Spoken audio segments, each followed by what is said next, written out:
Hello everyone, how's it going?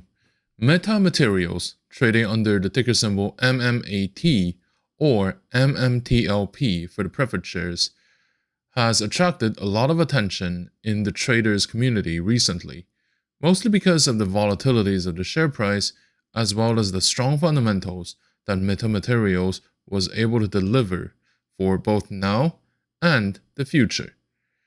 So, before we begin this video, I'd like to state a brief disclaimer which may clarify what this video is about and what it shouldn't be. It is going to be a video with my opinion and my interpretations on how things are and probably will be. They should not be considered as investment advice under any sort of pretext and should be watched for entertainment purposes for the most part. They may be able to help you make more educated decisions, but absolutely shouldn't be used as the sole material for decision making. Now, most of my analysis is also made in the immediate past or a few days before the uploading of the videos. And by the time you see them, the price action may not reflect what you currently see on the charts anymore. But it shouldn't matter that much because they should be used as a tool to analyze the current momentum. And even then, even if it's no longer valid at all, you may still be able to use this video as a measurement of how things have evolved since then, and whether my assessments back then were valid. Also, the analysis will try to cover the stock as comprehensively as possible, and it's going to talk about more factors than just the latest news or the price actions. Like, for example, the company's financials, the stock market trends, the long-term perspectives, and the shareholders' behaviors are also going to affect the timing, how many shares you're going to buy, and the actual decision of whether you should be buying, selling, or holding the shares. Since most of my viewers are watching my videos for the first time, it is actually important for them to consider all these factors before they make a decision. So, with all that being said, let's begin with today's video. Meta Materials develops high-performance materials with high added value and hopefully at a more affordable cost with better scalability, sustainability, and efficiency for the market.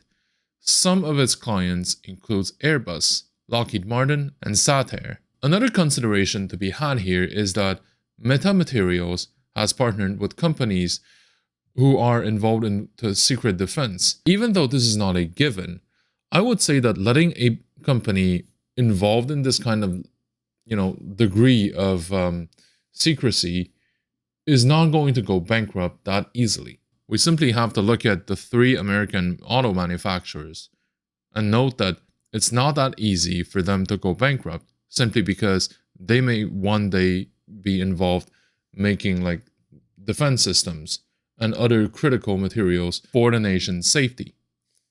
So, over the past few days, the stock price of Meta Materials skyrocketed by almost 300%, as the stock trades between $1.50 and $2. And then suddenly things began to take off, especially for the preferred shares trading under the ticker symbol MMTLP. It is currently making new highs as we speak. So for the preferred shares, it's certainly very encouraging for the shareholders, and it's been hovering around $8. Of course, there's always the possibility to see retracement before going to new highs, but for now, I would say that retracements wouldn't have occurred just yet, right? We're still at the consolidation phase and I'm not sure whether I should continue with the bulls or to take a rest type of phase. Of course, this is for the preferred shares, but for the common shares, it's worth noticing that this is relatively low for a stock that has been traded at much higher levels before. So it has peaked around $10 and has been reached at least twice, in 2014 and in 2021. Other than that, the price of the common shares has remained relatively low, including where it is at the moment. So my conclusion is, in the short term, there is a very strong momentum. However, in the absolutes, I would say that Meta Materials still has a long way to go before recovering some of the losses that it has incurred over the years. The online community and media outlets seem to believe that this company is experiencing some short squeeze, and it is probably right, because other than that, I would say that even though the fundamental news are not negative, so they're certainly positive, I think that the real strong push has been this short squeeze. And overall, the market has remained, I would say, challenging overall, which can be easily explained by the sluggish economy, some ongoing supply issues, because some ports around the world are damaged or are currently closed.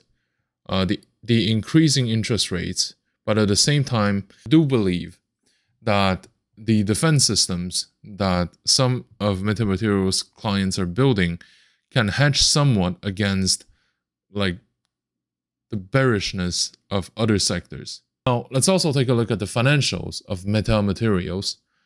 The revenue increased significantly over the past few quarters, from 624,000 to about 3.32 million over the past year, which is a very good sign supporting those who want to invest into MMAT or Metamaterials in the long term.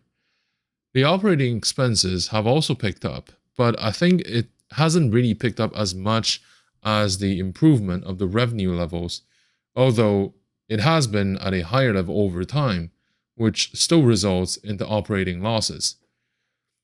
Regarding the cash reserves, it's still mostly stable, and this is likely due to capital raised from equity sales, but it has fluctuated a lot since the late 2021 to early 2022. And the equity dilutions has been occurring, on a almost linear fashion over the past few years, going from 280 million shares in Q3 of 2021, reaching just above 300 million in Q2 of 2022. So is this a lot? Not really. It's between 5 to 8% of increase. I would tend to think that this is just the normal way of a company trying to buy itself more time. And because the loss isn't that big, I don't think that this dilution should be that big of a deal. Although I have to say, sometimes when companies announce that they're going to go through another equity offering, this is going to damage the company's share price real bad. So it all depends on how good or bad a company was doing before announcing this news. In terms of Metamaterials, it hasn't impacted that much over time. That's what I think is the case here. Regarding the liabilities, the debt level has remained constant for the most part over the past year, showing that they try to keep a tab on the level of debt, which keeps the solvency risk and I would say the cash flow, the cash outflows, to an acceptable level. Overall, I do still believe that Metamaterial has been operating at a loss, and this issue will remain as long as this fundamental fact doesn't really change. And until then, it's slowly digging a hole in which it's gonna have to fill with more shares or debt, right? Until they can make positive cash inflows with its operations. Until then, this is going to be a reality that we have to deal with. We sometimes have to wonder, does the company still have enough time to continue on with its ongoing projects? If we see that the cash reserves dwindles next to nothing. So far, this is not the case, and I hope that we don't ever have to ask this question, because as soon as we do, the only true options that a company may have include, selling more shares, in other words, diluting more the shareholders, or raise the capital by debt, in other words, taking on debts. So neither are very good for the long-term growth of the company. Right? The best scenario here is that the company starts to make money on its own. Now, let's also describe the clientele. of Mmtlp Materials. In simple terms, company deals with large corporations, so they have fairly stable cash flows and upward momentum. But the company as a whole would also be more dependent on a few significant relationships than many insignificant or less significant relations. So, regarding the shareholder composition, right now we have about 15% of institutional shareholders owning metamaterials. The rest seems to be the retail. On one hand, it's encouraging to see like a higher amount of people from the institutions trying to put their faith into a company like metamaterials. But on the other hand, I still think that at 15%, it doesn't really warrant like fully fledged confidence, regarding the long-term future of metamaterials. I would still say that it's fine if you want to invest into this company in the long term, but at the current stage, it seems to be a stock that people trade more than they invest in. Now, let's also talk about the other significant catalyst for metamaterials. As of now, the short order includes about 6.6 million shares that are being shorted for common shares, which may gain in value in the future if people start to pile in and to force the stock up. This has definitely happened with the preferred shares. We still have to see whether the current momentum with the common shares is going to happen and it's going to sustain itself over the next few weeks. We have to remember that in the meantime, the total trading volume hovers below 1 million for the most part.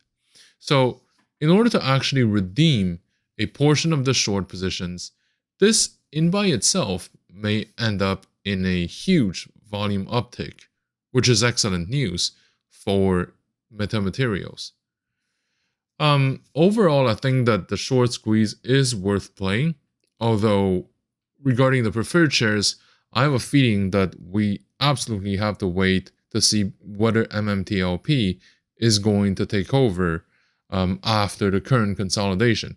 Regarding the common shares, I think that in the grand scheme of things, it is so low that we don't really have too much of a worry to see the company going to zero. And frankly, given the promising fundamentals that metamaterials has been having, I don't believe that they're going to be badly burned during the upcoming recession, if they're going to live through a recession at all. But with that being said, my current recommendation is that overall, metamaterial mostly has excellent news that encourages its price to go up. But in that case, we should also be mindful about the possibility or the likelihood of retracements, because it's just a logical reaction of the market, especially for the preferred shares if the shareholder base is mostly retail as well. The company does seem to have a bright future ahead of it, and I do recommend to at least trade the stock and to also put money into it for the long term if you believe that metamaterials is going to continue enjoying the current momentum is going to have in the years to come. Maybe for different reasons, like a short squeeze is not going to last forever. But what if the company actually becomes profitable, right? Right now, we're really not that far from a net operating profit. What happens then, right? What's going to happen when the company actually starts to make money and to start to be sustainable on itself? By then, I think that it's going to be payday for metamaterials, and we just have to wait for the better opportunity to exit. So my personal recommendation for the exposure should be between 0.5 and 1% of your portfolio. Now, given the current market environment, I believe that the equity market is in a vast phase of correction, especially when it comes to tech and growth type equities. The financial market has been living and breathing thanks to the continuous creation of new capital, with different waves of quantitative easings. which will have consequences on the price of assets as well as their yields. With the interest rates kept relatively low over the years and the increase of amount of capital in circulation, this will keep putting significant pressure on the profit that we can expect the investment products across the board. And this, by the way, is a reality that may shift in the years to come if the interest rate of core infrastructures within our globally financialized system increases. It's useful to remember that the market doesn't represent the real economy, and of course, the real economy doesn't always reflect in the stock performance, since the name of the game here is ultimately called supply and demand, which depends on a whole bunch of factors that go way beyond our own control. If we think about it, this is like saying, if your neighborhood house that is put up for sale is only allowing those who actually want to live inside to buy it, versus if you allow every single type of buyer with different intent or reasons to buy or to sell it. So obviously, there will be a significant difference in the price of this asset for those two scenarios. The market currently works more like the second option, and assuming that it would only reflect the fundamentals of the underlying economy would correspond to the first option. There are a few elements that are considered to be the reasons. The first one is the significant increase of amount of money printed by the central banks around the world, which is then distributed to the banks with the expectation that they will be loaned to businesses. Normally that's a good thing, but with a lack of opportunities in the real economy, the significant portion of that money actually went back to the financial system to buy up the price of existing assets. Now that the QEs have been wrapping up or ended around the world, I think that this drive behind asset price may no longer be as relevant as it is right now for the future. It is now compensated by the arrival of capital from one region to another, and from one sector to another even within the same jurisdiction. With the increase of tensions around the world, capital is always looking for a safe haven to park their money into, not just for a place to grow the nominal value, but with a currency that tends to keep its purchasing power as well. The third factor is the creation or the birth of artificial bubbles, either maintained by the market trends built up over the years or out of necessity. Capital needs to find a place to stay. Some good examples of this would include the EV sector in the 2020 and the oil and gas securities when there are tensions around the world. Either way, when it comes to the price trends of the market, the degree of uncertainty is a key drive behind the price fluctuations, and that is likely going to increase as we go on from there. When companies announce that they are going to enter or exit different markets, or that they will be trading on different platforms and exchanges, this can all have significant ramifications on the price of this asset.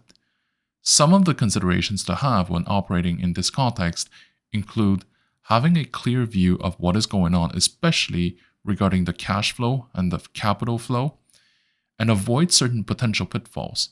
One of these is to be careful with short positions. Inherently, short positions are riskier than long positions, as the downside of long positions is limited, whereas the short positions can lose you as much money as the stock price may reach, which is infinite. On top of that, we're now seeing a new phenomenon with short squeezes, involving a group of retail traders propping the stock price up, forcing short sellers to recover their positions. Sometimes the attempt will not succeed, but sometimes they end up in very spectacular success. Something else to consider is to treat tech stocks with care. To start, ask questions when the price of a security skyrockets without real fundamentals. It doesn't mean that you shouldn't be touching it with a 10-foot pole, but it does mean that there should be a difference between the decision of long-term holding and short-term trading. Either way, a rule of thumb is that each position should be structured in a way so that their individual performances will never affect the portfolio's stability. Thank you for watching. If you like my content, please like, comment, and subscribe to my channel.